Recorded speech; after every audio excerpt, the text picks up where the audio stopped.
Hello everyone and welcome back to our YouTube channel. In today's video, I will be showing you how you can change your currency in Weebly website when you want to check out for any services from Weebly. So let's get started. First of all, open the web browser on a mobile device and go to the Weebly's official website, that is www.weebly.com. From there, make sure that you are logged into your account, and once you are logged into your account, you will be redirected to the main dashboard of weebly.com. From there, click on the hamburger option, which is located at the bottom left corner of the screen. From there, you can see an option saying settings, which is at the bottom of the list. Simply click on it. And from there, click on the option saying checkout.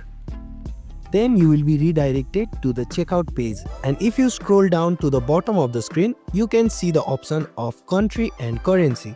And at the side of it, you can see an option saying change. Simply click on it.